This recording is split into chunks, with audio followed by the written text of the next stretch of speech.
that makes it even more complicated, and that's something else that we need to address, I think, Irani. So moving on, then we're going to move on to Georgina, obviously the Chief Exec of the Neuro Alliance, and she's going to be doing a fairly short talk, I think, but she's going to be referencing our patient experience survey, which, as a clinician myself, had some disappointing patient experience, I'm afraid. But off you go, Georgina. Thank you very much, and thank you so much, Trish and Andrew. That was so good, and really provide a lot of food for thought. So, I'm going to be a little bit involved, so I hope it's still of interest.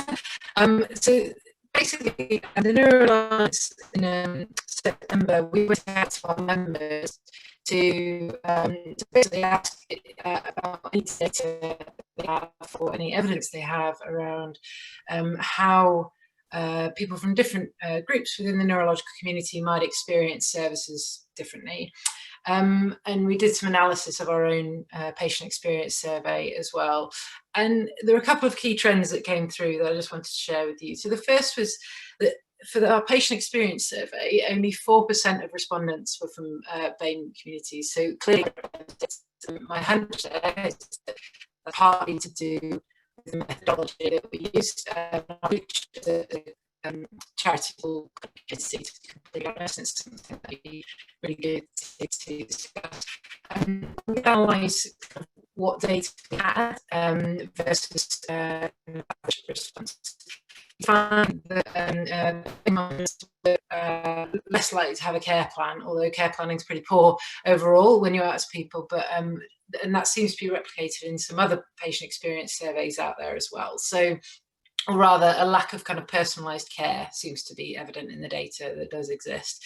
So Parkinson's UK were very kind to share the analysis from their latest audit, which is again from their kind of patient-reported experience measures.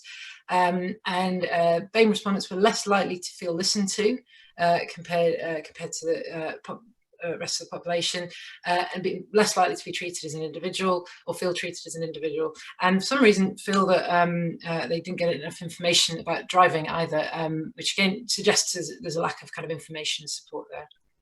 MNDA kindly shared their results as well, and again they had really low responses from BAME groups to theirs, so clearly again we're not reaching out to as diverse a group as possible. And My MS, My Needs, which is a survey conducted by the MS Society, found a couple of key trends, one of which was against kind of the trend of the other surveys around care planning. But again, care planning tends to be poor overall, to be completely honest, if when that's reported. But BAME respondents were more likely to be struggling financially and less likely to get the care and support that they need. So that's some of the snippets that we're getting from some of those larger kind of patient experience surveys. But the data is poor. That would be my key message. The second is we got an awful lot of anecdotal evidence through, which again I think just shows, I guess, the lack of evidence that we do have, to be honest with you. So, but much of it actually chimes with what Trish and what Andrew was saying. So things like access to interpreters, that can be really difficult. Highlighting kind of the importance of the need to kind of understand different cultures, access to interpreters highlighted multiple times, key issues around kind of the relationship between clinician and patient. In some cases there might be a mistrust of authority, and that might mean people don't wish to access services.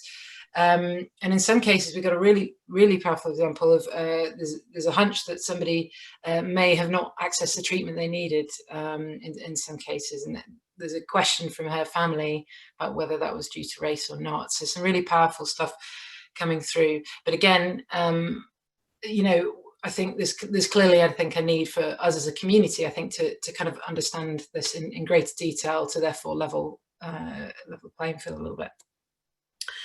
And this is a bit of a plug, but one thing that I'm really proud of, to be honest with you, as a community. So for the first time ever, I think, and Amanda, you might tell me I'm wrong, but we've committed to a annual plan around equity, diversity and inclusion, and this event is part of it.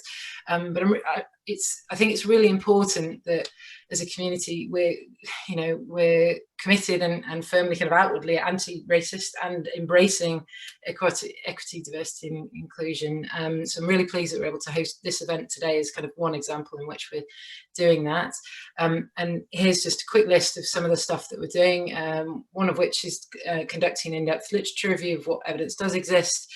We've got a lovely EDI champion on our board, who's Amanda, who's chairing today, and we're going to be reviewing things like approaches to trustee recruitment, staff recruitment, that sort of thing, to make sure that we're recruiting from kind of a diverse range of applicants as possible.